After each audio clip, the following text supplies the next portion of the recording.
Good evening, everyone. This is Martin L. Shoemaker, welcoming you to the Instant Story Hour, where story comes first. And my lovely and talented assistant tonight is author and editor Alex Shvartsman. Take it away, Alex. Hi, and today I will read for you from the very beginning of The Meddling Affliction, Book 1 of the Conradverse series. Chapter 1. My job that morning was to banish a demon, but I was determined to finish my cup of coffee first. I sipped my Java in front of Demetrius's warehouse in Sunset Park, enjoying the panoramic view of the Manhattan skyline and the New York harbor. I stared at the Statue of Liberty, which appeared the size and shade of a toy soldier at this distance. A warm breeze caressed my face. Next to me, Demetrius was shaking like a leaf. "What in the world are you thinking, Conrad?" Demetrius spoke in his typical rapid-fire fashion. "You're just going to go in there alone to face this infernal thing, without any help or backup from others at the watch? Without even a priest? This is all kinds of crazy." "I can handle it," I said, projecting casual confidence. "You did ask for this to be resolved quickly, and it's not like I haven't dealt with an occasional demon before. In fact, I'd never even seen any demons. I was not in any way whatsoever equipped to deal with a supernatural being of that magnitude. That was the bad news. The good news was, in my decades with the watch, I had never once heard of a demon showing up in Brooklyn. Even if one arrived, it wouldn't be slumming it in Demetrius's warehouse, and if by some miracle a major baddie from down below decided to take up residence there, Demetrius wouldn't have survived the encounter long enough to come crying for my help. Something else was going on. But if this guy with a thick checkbook expected the job to be extremely dangerous, who was I to dissuade him? "Quickly, yes," said Demetrius. "You wouldn't believe how far this has put us behind on deliveries. My customers are screaming bloody murder.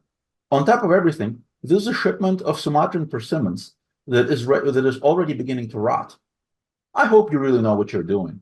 I don't relish the thought of having to scrape you what's left of you of the container walls." That's the Demetrius I know and love. Sentimental to the end. "Here, hold this." I handed him the empty foam cup and headed for the entrance. The warehouse was packed with every kind of package and crate imaginable. The huge metal shipping containers were clustered in the center, with just enough room left to maneuver in and out. Around the edges, mountains of smaller parcels occupied every available nook and cranny, arranged in an order apparent only to Demetrius and his staff. I primarily knew Demetrius as a wholesale trader in magical goods, but that was only a fraction of his business. Metal racks in his warehouse were crammed with imports, everything from Ecuadorian melons to Taiwanese vacuum cleaners. The place looked like the world's most overstocked Costco. There were plenty of nooks for whatever was haunting the building to hide in. I walked past a tower of knockoff toys destined for dollar store shelves. Boxes labeled "Tackle Me Emo" and "Hangry Hipsters" stretched toward the warehouse ceiling atop the sturdy foundation of cases of Poke a Moon cards.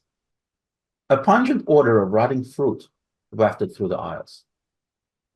Since I hadn't known what sort of trouble to expect, I had brought so many weapons, charms, and amulets, as many weapons, charms, and amulets as I could carry, without making my reliance on such tools apparent. I've made a lot more enemies than friends over the years, and having any of them learn that I was powerless without my trinkets would be incredibly dangerous.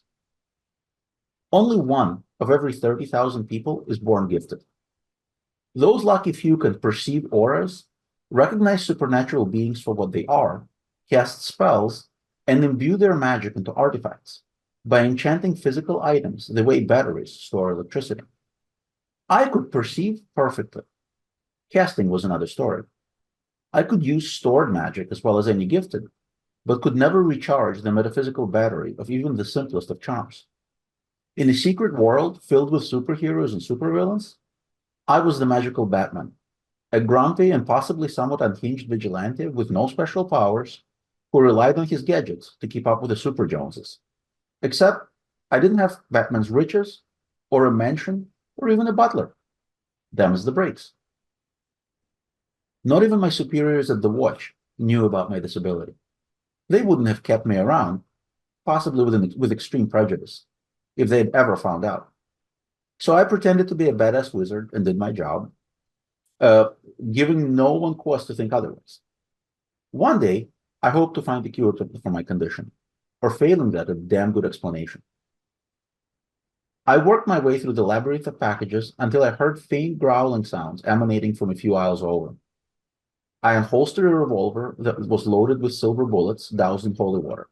Cliche, I know, but in my experience, only the most effective solutions get to become cliches in the first place. Weapon drawn, I advanced slowly toward the noise. I turned the corner of a ceiling-high shelving unit, stocked with waffle makers, and found myself face to face with a Lovecraftian nightmare. The creature resembled a 10-foot tall bulldog with several rows of jagged teeth protruding from its oversized mouth. It stared at me with cold fish eyes and emitted a low rumble from deep within its ugliest thin belly. I breathed a sigh of relief as I studied the telltale shimmer barely visible around the critter's frame. Definitely not a demon. Nice doggy, I told it as I holstered the gun and rummaged through the inner pockets of my trench coat.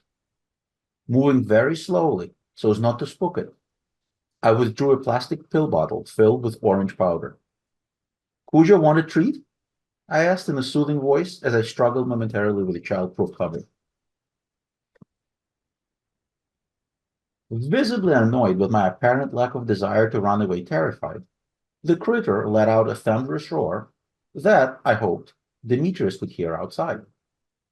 While it was busy posturing, I took a pair of quick steps forward and flung the contents of the pill bottle, aiming at its midsection. The monstrous visage quivered, gradually losing its shape, and blinked out. At my feet lay a furry little animal that looked like an ugly koala bear. It was knocked out cold by the sleeping powder. The Sumatran changeling, snoring on the ground before me, was a harmless creature. Its species projects images of big, scary monsters in order to repel predators, but they're all bark and no bite. Poor thing must have gotten into the persimmon shipment and munched the journey away, happy in a container full of its favorite snacks. The potent orange mix would keep the changeling dormant until I could get it to a buddy of mine at the Bronx Zoo, who cared for a menagerie of supernatural animals. I checked the rest of the building to make sure there were no more changelings, also just to be nosy. Demetrius' shipping company handled arcane imports from all over the globe, and I was always curious to know what he was up to, even if I had to search most past pallets of slow cookers and shelves filled with auto parts to find anything noteworthy. After a sufficient amount of time spent wandering the aisles, I took off my trench coat and wrapped it gently around the changeling. Carrying the bundle under my arm, I exited the warehouse. That was one nasty hellspawn. I smiled at Demetrius, who was pacing nervously outside. See, it even made me break a sweat. Is the demon gone now? Did you banish it? He demanded. It will not be bothering you again, I said with utmost confidence. Magical items don't come cheap, and given my unique situation, I burned through them faster than an average teenage girl used up her cell phone battery. Demetrius would pay me handsomely for the morning's work, and all it cost me was a vial of sleeping powder. What's more, he would tell anyone who cared to listen about how I went one-on-one with the demon and won. So grows the legend of Conrad Brent. I glanced at the check he handed me and frowned. You seem to have left off a zero. With the infernal threat gone, Demetrius was quickly recovering his wits. It's what I always paid you, he said. Was that a note of annoyance I detected in his voice? Some jobs are easier than others, I said. And while you can't put a price tag on a quality exorcism, you really should at least try. Because believe me, you don't want to be calling your exterminator next time you find yourself in this sort of a predicament. I'm not a greedy man, but money is a useful resource, and you wouldn't believe what some people charge for top-grade arcane artifacts. Haggling over the bill was yet another problem Batman didn't have to deal with. Demetrius crossed his arms. You're getting more than most people earn in a month. Sensing the losing battle, I changed tactics. I'm just as happy to be paid in the balance and information. You hear all sorts of things that might be of interest to the watch. His wallet safe for the moment, Demetrius relaxed. He scratched his chin, pretending to think, even though we both knew he could rattle off a dozen factoids about the illicit goings-on around the city if he wanted to. The Kwon brothers are back in town, he said. They're trying to offload a shipment of cursed coins. Yes, my associates in Manhattan are already on it, I said. Inability to tell a demon from a changeling aside, Demetrius was no fool. The Kwons were his competitors. Sort of. They weren't really in the same league. And having the watch take them out would benefit him. Tell me something I don't already know. There's a new high-end fortune teller in Williamsburg, said Demetrius, bilking the mundanes and making waves. I can track down his name and address. I waved him off again. If the only thing getting hurt is their bank account, I don't really care. The watch has one specific mandate, to protect the mundanes. Any conflict between magic users, no matter how bloody, is outside our purview. Which is perhaps a good thing, given our limited numbers. We focus on defending the most vulnerable. Vampires treating the New York City subway system as their personal cafeteria, werewolves in Central Park, wizards using mind control to entice baseball fans to root for the Mets. We come down on them like a ton of supernatural bricks. But we don't care about tarot readers. Demetrius thought for a moment before offering up another tidbit. The traveling fair is coming to Queens next Friday. Now that was interesting. The traveling fair was an exclusive auction house, a sort of a magical Sotheby's. They dealt in upscale magical items and weren't too particular about how dangerous their wares might be, or whose hands they would end up in, so long as the buyer could afford the tab. They set up private pop-up events in places like New York, Paris, London, and Tokyo. Attendance was strictly by invitation, and only the invited bidders knew where and when the auction would take place. That helped with security and to keep the unwashed masses away. Frankly, I was surprised someone like Demetrius knew about it. He must have been on the lowest rung of the invitees, and even so, doing better financially than I had suspected. And yet he had the temerity to argue over my payment. What sort of outrageously overpriced crap is on offer this time? Demetrius fished out a folded postcard from his wallet. The card was printed on fancy thick stock and embroidered with the logo of the traveling fair. It was the crest of a minor Romanian baron, hinting at the fair's humble origins 2 centuries ago. Let's see. Demetrius squinted at the cursive fonts.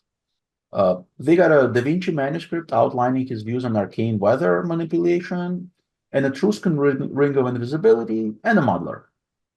I was so stunned, I nearly dropped the changeling I still had bundled in my trench coat. What lark? Oh, I'm sorry. That's the term they used, but mudlarks are known by many other names, such as middlings or voids. It's a person who can perceive magic, but is impotent to create it.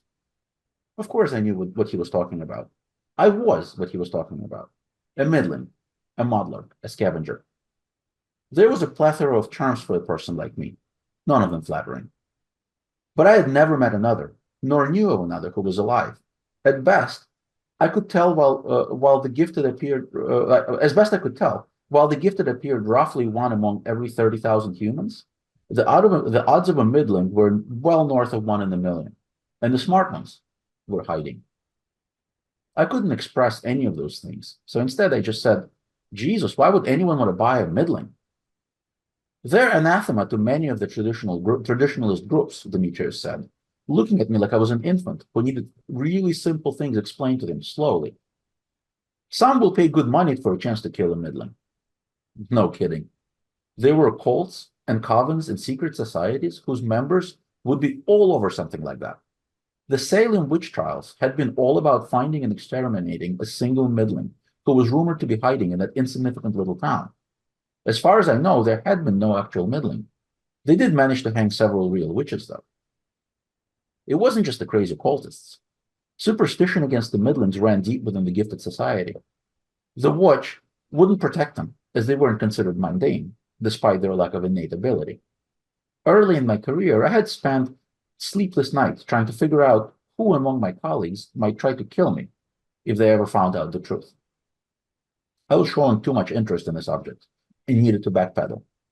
I suppose there are people rich and eccentric enough to throw money away on all kinds of nonsense. The ring of invisibility, though, that's something I could actually use. You don't seriously think you could afford the winning bid on it, do you, Conrad? I looked him in the eye. Perhaps if you paid me a fair wage for demon slaying, I could. That deflated Demetrius pretty good. Tell you what, I said. Hand over the invitation and we'll call it even. I may not be able to afford the ring, but I'd enjoy window shopping and rubbing shoulders with all sorts of interesting people. Could make a load of useful connections, meet clients willing to pay top dollar for my services. For all its power and influence, the Watch was a volunteer organization. It was more a neighborhood watch, as the name implied, than a police department. Its members had to earn their own living, which meant getting people like Demetrius to pony up the cash for services rendered. But I was also expected, and quite willing, to hunt monsters and bust ghosts pro bono when necessary. As such, my excuse for wanting to attend the traveling fair should have sounded reasonable. When Demetrius hesitated, I added, come on, it's not like you are going to bid on any of those things. He sighed theatrically and handed over the invitation. I said my goodbyes and deposited the changeling onto the back seat of my car. At some point, I would have to drive it to the Bronx and then figure out how to rescue a fellow middling from a bunch of bloodthirsty fat cats. But all of that would have to wait. I had a packed schedule and my day was only starting. I was going to need a lot more coffee. And that's chapter 1. Wonderful. I don't know how clear it's coming across in the Zoom, but I've been grinning the whole time. Excellent. You have an absolute gift for humor and a humor with a distinctly New York feel. That there's part of the culture there that's coming across, the whole how the character sees things, that this is all business transactions mixed with fighting demons and saving people. So I've lived in New York. This is my adopted home. I've lived here for almost 35 years now. So it really is my home. And part of the inspiration, part of the reason I wanted to write this book is it's really a love letter to Brooklyn. There's a lot of real Brooklyn places and locations and like characters that show up. And they, most movies and TV shows and books, when they mention Brooklyn, if they do at all, it's this idealized kind of location that doesn't really exist, and maybe like there's like a few blocks in Williamsburg that look like that, or like by Prospect Park. I try to show what real South Brooklyn is like, which is where I live. Mm-hmm. That was I never had the chance to visit, but what your humor reminds me of is kind of throwback, going back to the 70s Brooklyn sitcoms, particularly Barney Miller. I have a feeling of Barney Miller type humor there, that it's dry, it's kind of knowing that something's weird here, but in the meantime, we're proceeding forward as if everything's normal. That was before my time, but I definitely, between living here and kind of soaking in the culture and and everything about and just loving the city. I mean, like I said, most of my life I've been here. I've read so much urban fantasy, and so I've always really enjoyed the humorous urban fantasy, not like the romance type, but the snarky, wisecracking detective stories. And so I wanted to do a take on that. And for me, so a lot of people, when they find out about the book, they're like, "Oh, that's a lot like the Dresden Files." I've never actually read the Dresden Files when I started writing the Conrad Brand stories, and I've only read the first book after like the fifth or sixth person made the comparison, just to see what it was all about. What I have read, were among many others, were the Nitrate books by Simon R. Green. And what he does in those books is he presents a magical version of London that is really almost like a living, breathing character. I mean, it's not actually a character, but it feels like it's almost a character in the story, and it's an integral part of the book series. And so my starting point was, hey, what if I was to write that sort of a story, but about Brooklyn instead of about London?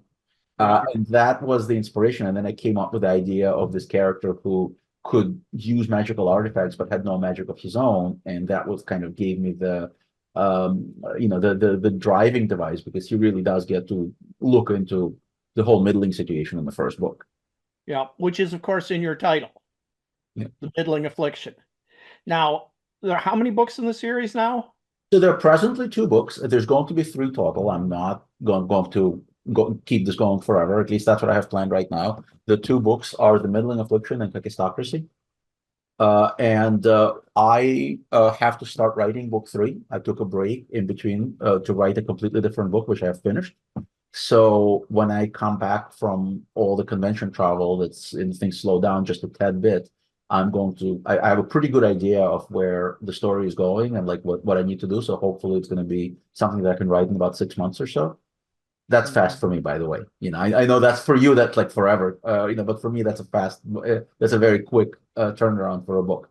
And so hopefully we will be seeing this book sometime in late 25 or sometime in 26. So we'll have a completed trilogy, and that will finish the current story.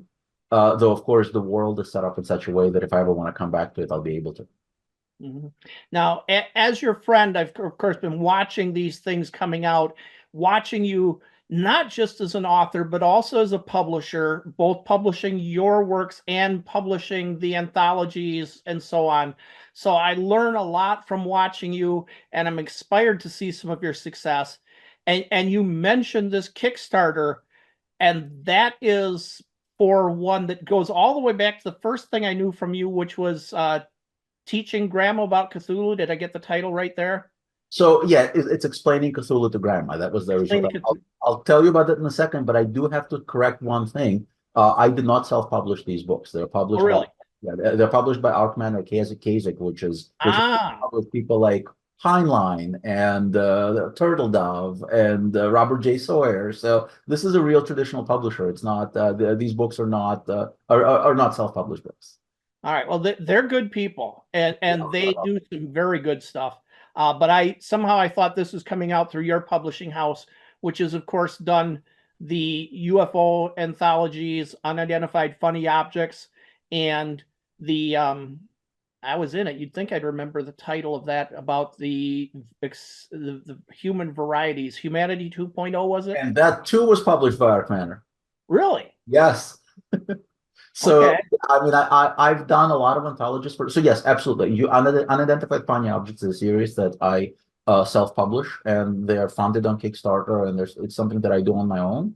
But a lot of my books, I mean, I've had anthologies with Bain, with Arkman, or with other publishers, and my novels are all out. I really didn't want to just self-publish them. I wanted that validation of being able to sell them traditionally, and so. I'm represented by Joshua Bilness from Jabberwocky, and he sold them to Arkman, and they've published 2 books. They already told me they'll happily take the 3rd book, so I'm very excited about that. Nice. But to go back to what you talked about before, so the story that I'm best known for, and it's the one that actually won me the one award that I won, which is a WISFA award all the way back in 2014, was called Explaining Cthulhu to Grandma. And it was also an urban fantasy story, and it was the first humor story to win an award. So after it did, I was just messing around on Twitter, and I joked saying that the next story I write is going to be called Dreidel of Dread, the Very Cthulhu Hanukkah. Now, I had no plans to actually write that story. It was just a joke that I made. And then, of course, I loved the title, and it kept circling around in my head. And eventually, I just broke down and I wrote that story. Then I went to Facebook and I said, hey, I just finished writing the story with this title. And like Mike Resnick, a minute later, comments on it and says, I must read this, send me the story. So I sent him it was a short story. It was like 750 words or something. So I sent him this flash piece through through Facebook Messenger. And 5 minutes later, he emails me the contract. So he literally read it and he was like, I'm taking this. You're not sending it anywhere else. I'm taking this for Galaxy's Edge. So they published it in Galaxy's Age, and it has been reprinted a whole bunch of times in different magazines, and it's been in a few podcasts, and it's been translated to other languages. So it's had a really good life for a flash fiction piece, which usually don't get reprinted very much. but I've Mhm. always felt like the story would make a wonderful comic or some kind of a, illustrated thing. And this year, since I finished the new novel and I had a little bit of a breathing room, a little bit of time to work on something like that, I've made this happen. So this book is going to be coming out this holiday season. So it's called Dreidel of Dread, the Very Cthulhu Hanukkah, and it's the same story, fully illustrated in a hardcover board book format. Board book means that these pages are, they're not bendable. They're really hard pages that are like, Traditional children's books. yeah, just like traditional children's book, and wonderful illustration by a Spanish artist named Tommy Riera. So like here's one that I especially like, and I'm wearing it on my shirt, right, as well as you can tell. And this book is so it's designed so it could appeal to children, but it's really the jokes are for adults. It's kind of think Shrek. Shrek is a children's movie, but there's so many jokes that pretty much any adult with a sense of humor will like it, and that's what I wanted to do with this book. So it makes a great holiday gift, whether it's for Christmas or Hanukkah, because I know Santa is a character in this, so it could make a Christmas gift as well. And yeah, it's up on Kickstarter right now. So I hope that everybody will drop what they're doing and go and pledge and help me pay for the investment in the art and the print run and everything else. Since the book is definitely happening. I mean, I've pressed the publish button and it's already being printed. So we're moving forward. I'll make sure that a URL and a QR code for it are part of the end credits for this episode, Thank you so so much. people can get to the Kickstarter. Because I see the delight in your face that this is a passion project for you, that you are delighted with how this work is going, and you want everybody else to join in on that. Absolutely. And it's just something completely different. I wanted to play around with a comic book format. And just like with anthologies, because when I edited the first UFO book, I've never done an anthology before. Nobody was going to just hand me money and say, hey, Alex, edit an anthology for us because I had no experience. So I did it on my own. I did it on Kickstarter. And so I kind of did the same thing with this picture book. It's a completely different type of creative project for me. It was fascinating to collaborate with a very talented artist because while I gave him a lot of ideas for some of the illustrations and what I wanted to see, he also added his own ideas and interpreted some of the things in a different way. And so like it was a true collaboration. And so I'm super pleased with the result, and I'm confident that people will enjoy this. So I will, that's so my goal is to get it out. Looks like based on the information that I'm getting from the printer and the shipping times estimates, looks like we should have it in very late September or early October, so plenty of time for the holidays. Plenty of time. Fantastic. And I haven't had a chance to back it yet myself. I'm still behind on a couple of other Kickstarter campaigns, so I'm working my way through. But I am going to be backing this one because it's beautiful. Well, It's thank you so much, and you still have 2 weeks, so yeah, whenever you can get to it, it would be great. yeah. So what's your next in terms of editing projects? Do you have more unidentified funny objects coming up? So it's been a criminally long time since I did the last one, and I really want to do the next one. What's happened is I've become a victim of my own success. I've been involved in some astounding projects that are really like bucket list sort of things, and some of them I just really can't talk about yet. Hopefully, very soon. But believe me when I say that they are more exciting and big than anything that I've done to date. So because of my time spent on those and because of all the work that went into that, I haven't had as much time to work on any anthologies.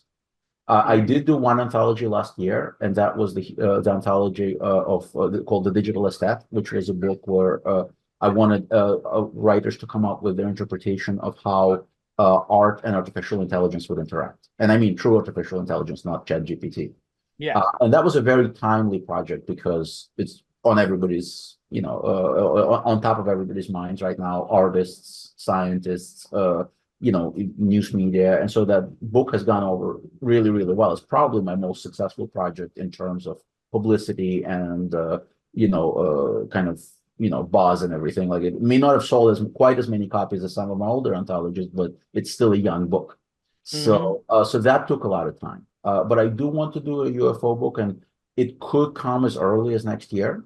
But again, every time I seem to have a window for it, another project lands in my lap, and that's actually what's going on right now. So depending on the project that I'm discussing with some people at the moment, I should know in the next few weeks whether or not that's going to be moving forward and how much time of mine it'll take.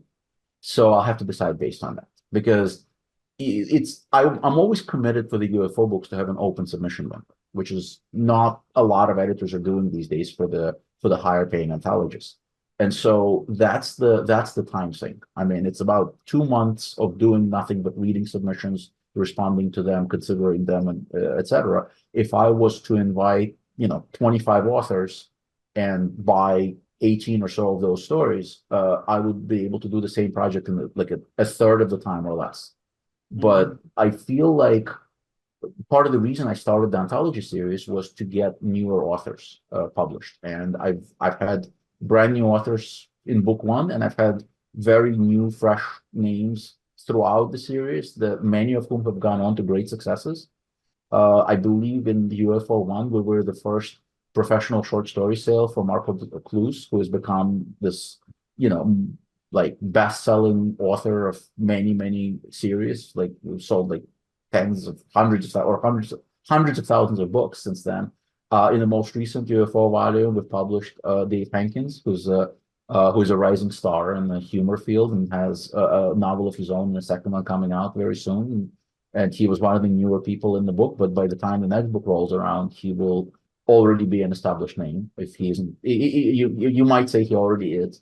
So that's always been top of mind, is to get newer people involved and published alongside the giants that we tend to lure into the table of contents.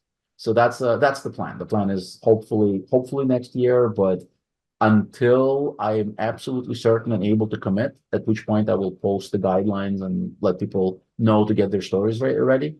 I will really not know for at least a little while. Well, my hat's off to you, because open slush, you're a brave man. Yeah, it's hard work, and the more you have on your plate, like the more you get opportunities. Like, and I get like anthology invitations of my own where I owe stories by the deadline, and all sorts of these other projects that are taking up a considerable amount of time. And of course, the novels, right? Like I said, I just finished a completely different novel, which is a standalone, and it's on my agent's desk. So hopefully sometime in the next couple of months, he'll actually read it and tell me what he thinks and whether we can shop it around. And now I have to write book 3. So that's another thing that's going to take up a good chunk of my time for the series that I just read from. So yeah, I mean, it's all about time management and just finding a way. And plus, I'm also doing a ton of translation work. So a lot of stories and novels and screenplays and movies that are being translated from Russian into English. I've had a hand in that. And so that's, and I love doing that as well, because I'm bringing all these absolutely fabulous writers from Ukraine and Russia and Belarus and all over the part of the world where Russian language is spoken, and introducing them to the American readers. So that's very gratifying to me as somebody who grew up reading translation as a kid. Yeah. All right. Well, we have gone a little over, but I don't care, because it's not like we've got some clock chopping us off. So we're now to the instant story show part of the hour, where you have a prompt for me, and I will take that prompt. Let me get my keyboard functional. I have a brand new keyboard, and it's electric, and when I leave it idle for a while, it goes and powers down. Oh boy, I'm the opposite. I have the mechanical one, and I will never go back to anything but a mechanical keyboard for my desktop. No.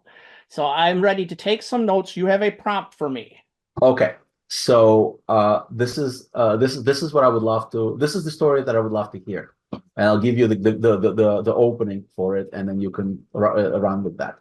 So our main character is a board game designer who came up with what he thinks is the best game that he's ever done, except for he shopped it around to all the major companies, and none of them took a chance on it.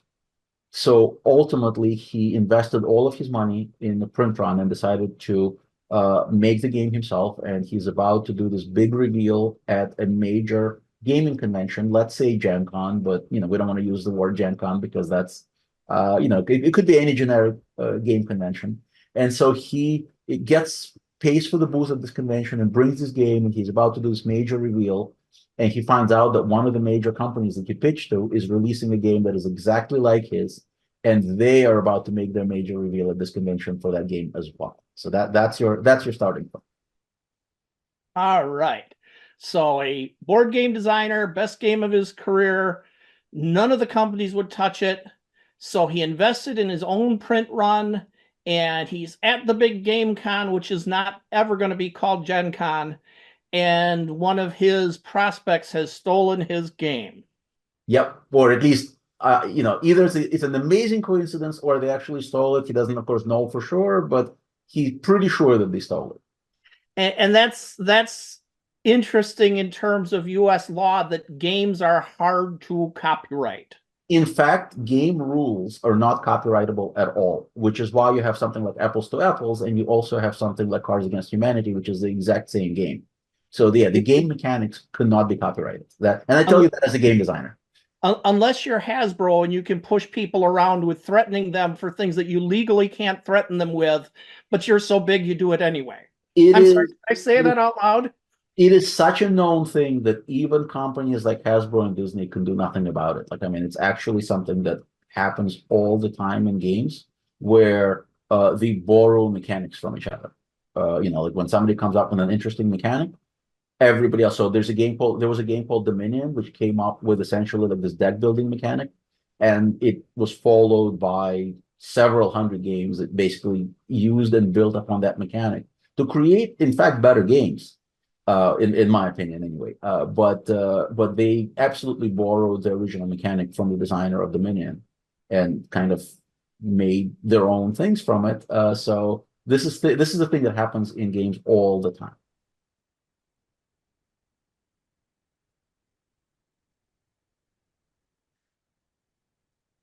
Felix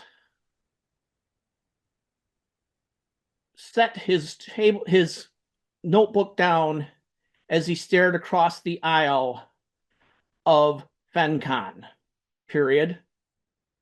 Note, colon, because I do this for dragon transcription, comma, I speak my punctuation, period.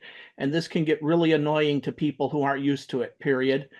I find it almost ridiculously easy after all these years, comma, and it gives cleaner copy, period. So I apologize if I'm speaking lots of punctuation, period. New line. And I probably should change that name because I forgot there is, in fact, a FenCon, period. So we're going to call it FinCon, period. And in an hour, I'll go online and find that that exists as well. And then I'll change the name again, period. New line.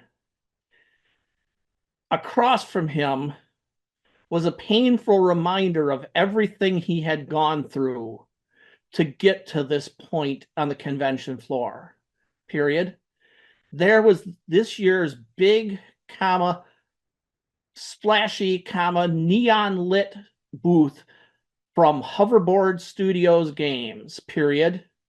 The people who had laughed in his face at his game, comma, the AI detector, period. New line. He remembered that meeting well, period. They had asked lots of questions about how he would simulate AI in game mechanics without an actual computer involved, period. Computer assisted games are so last year, comma, they'd said, period. That werewolf fad lasted only a little while, period. New line. And he'd shown them, exclamation point. He'd been so proud, period. What he had spun in terms of game mechanics was something that no one had touched in 30 years, period. As simple as a chart, comma, as rich as a game master creating a narrative on the fly, period. And it just worked, period. New line. And they'd looked at it, comma, practically patted him on the head, comma, and said, nice try, period. Come back to us when you've got something new, period. New line. Something new, period. He would show them, period. AI detector would be the hit of the convention, period. It would be dash dash new line. Then he saw the big banner being furled behind the hoverboard booth, period. Spot the AI, exclamation point. The game where you decide who's human, period. New line. His jaw almost literally hit the table, period. He fell forward, comma, straining to make sure he was reading correctly, period. His eyes, dot, dot, dot. After all those months in the studio, comma, poring over art, comma, reading proofs, comma, correcting the smallest details, dot, dot, dot. After all the playtest notes, dash, dash, and those people had lousy handwriting, comma, but what could you do, comma, they were his friends, question mark, dash, dash. Those had given him migraines, period. So he couldn't possibly be seeing what he thought he was, comma, could he, question mark, new line. And then they unfurled the second banner, colon, the resolution matrix, period. He compared it to what was in his notebook, comma, but he hardly needed to, period. He lived, comma, breathed, comma, and dreamed that matrix, period. That was his game mechanic, period. The one thing that was truly unique, period, new line. And the one thing, comma, damn it, comma, that copyright law wouldn't let him protect, exclamation point, new line. Oh, comma, he could protect all the flavor text in his game, period. He could broadly protect his backstory, comma, his world building, comma, his characters, period, new line. But the game mechanics were open to anyone who wanted to use them, period. That was settled law, period. No one had successfully challenged that in court, period. Not even that big bunch on the coast, period. New line. And they had it, period. Damn it, comma, they had his notes, exclamation point, new line. But that didn't make sense, period. They couldn't have his notes, period. He'd kept all copies, period. He had only demonstrated the game, period. It had taken months of negotiation to get them to agree to look at it without a sample, period. All he had was attestations from testers, comma, but he had some big names, comma, big enough to get their attention, period. So they had let him demonstrate under his conditions, period. And he had walked out without them having a piece of it, period. New line. But then he shook his head, period. There were security cameras in every building these days, period.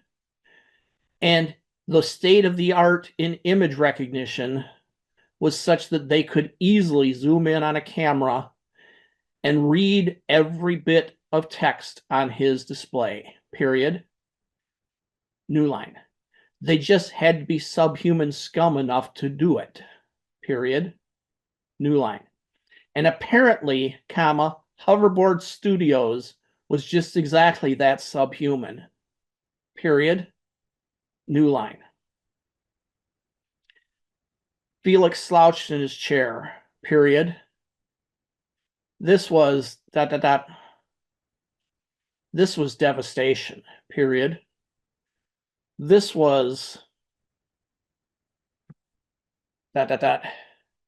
This was his entire fortune sitting here in these boxes and banners and displays, in the game setups that he had, period. The playing sessions he had in the schedule, period. This was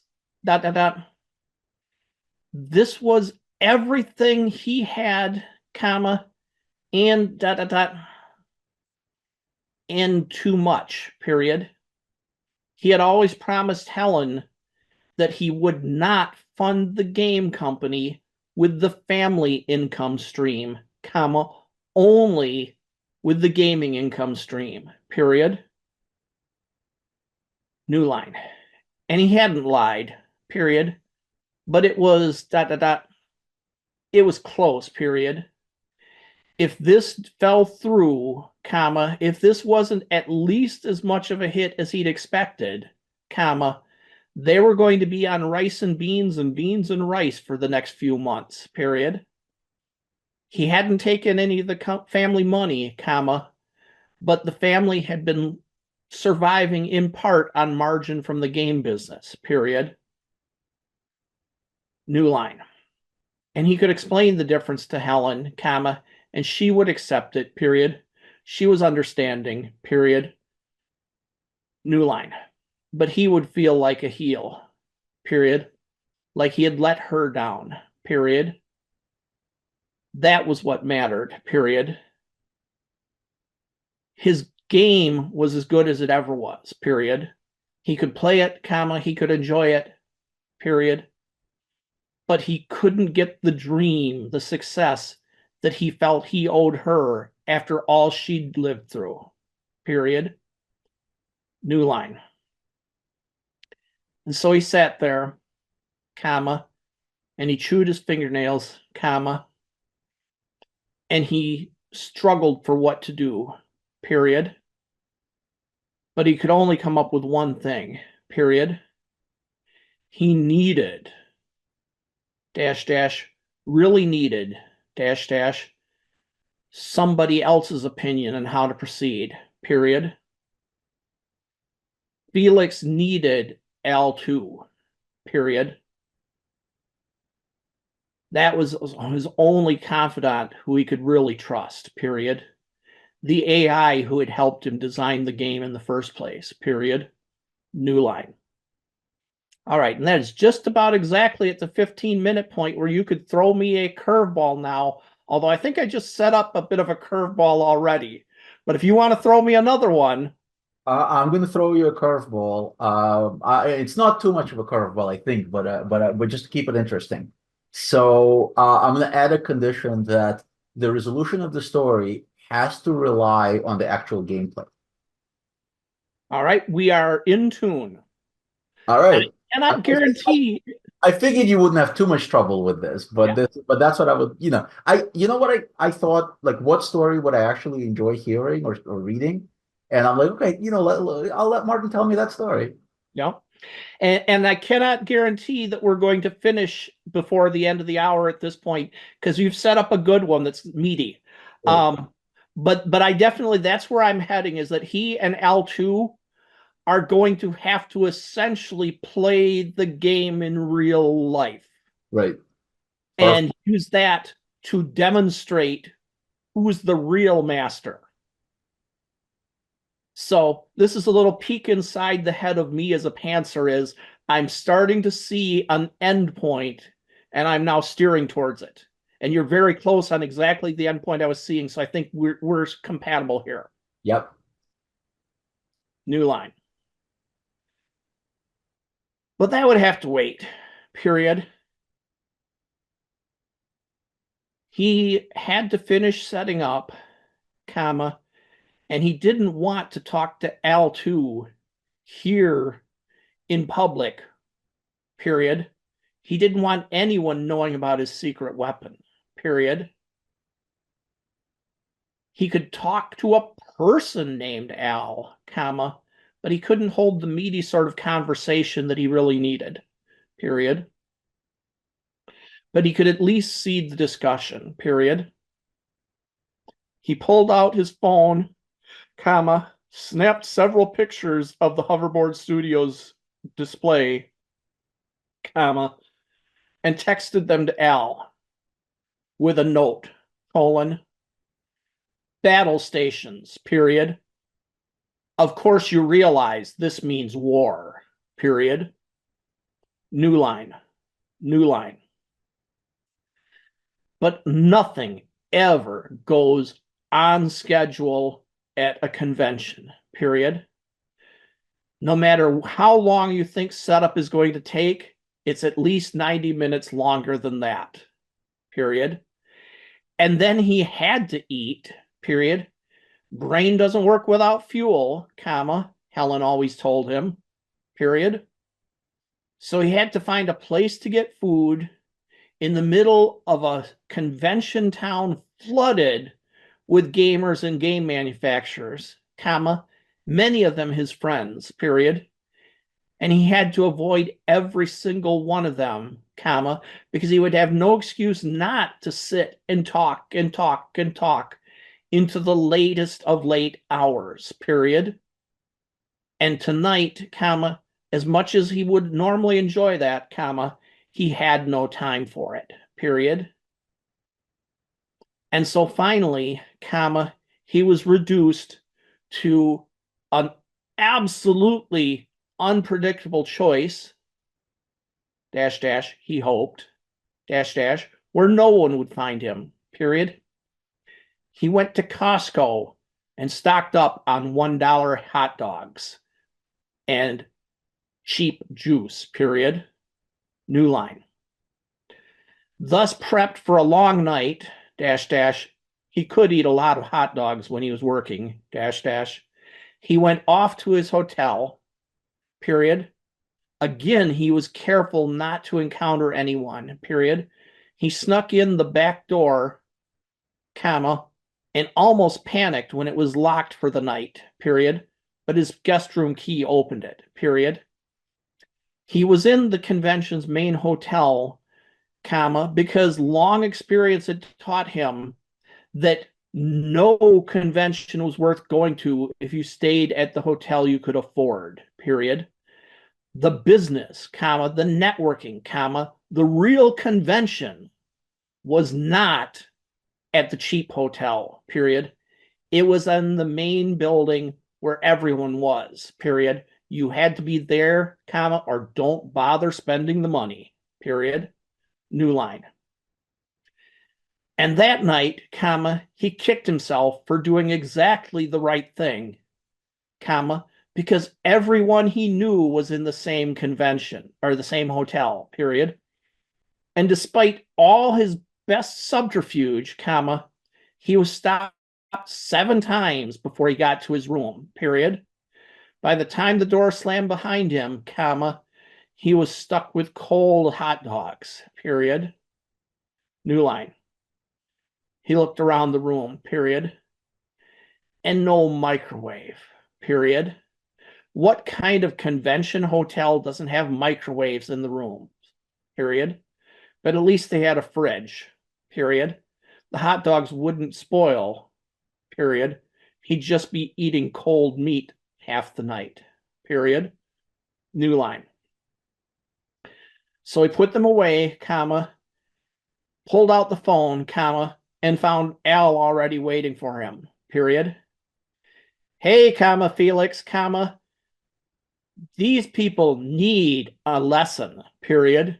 New line. That they do, Al, period. He never actually said L2 when it was in between them in conversation, period. It wasn't polite to remind his friend that there was an L1 before him, comma, a failed experiment that he had to eventually wipe out and start over, period. New line. Yeah, comma, I've been doing research, comma, digging up their press releases, comma, checking their blog posts and the social media of all their employees, period. Felix, comma, I gotta tell you, comma, they took the whole thing. As far as Game World, comma, they filed off serial numbers, period. As far as mechanics, comma, they did all but photocopy the resolution grid, period. They can manage to make that do exactly what you do, period. New line. That's right, comma, but they can't make it do exactly what we do, period. New line. What do you mean, comma, Felix? Question mark. New line. Felix grinned, period. It was nice to have a jump on the AI once in a while, period. They don't have our playtest notes, period. They don't know all the things that we tried and failed, comma, the things we kept out of the prototype we showed them, period. They don't know all the ways that the game could go wrong, period. And they don't have our manual, comma, they just have probably audio video recording of the demonstration, period.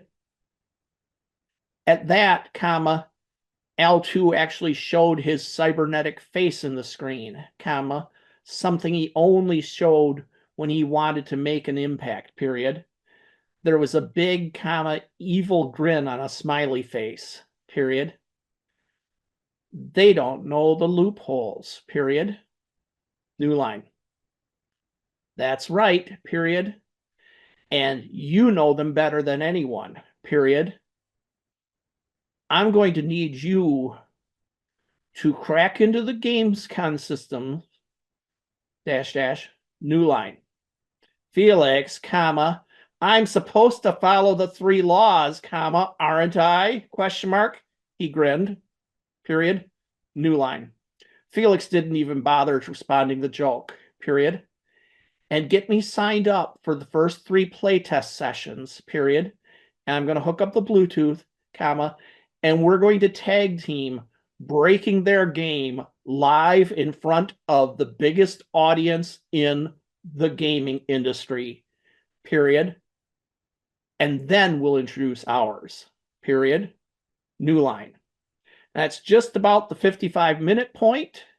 So we're about ready to be wrapping up, but I think I've got a pretty good step towards the idea.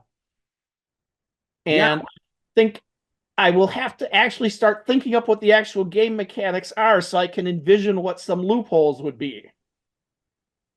But I look forward. I hope that if you do finish the story, or rather when you finish the story, I hope that I'll get to read it because I'm intrigued with to see what how you tackle this. Yeah, because everything up to here has been prep. Right. This is leading up to Bond and Le Chiffre having their Baccarat game.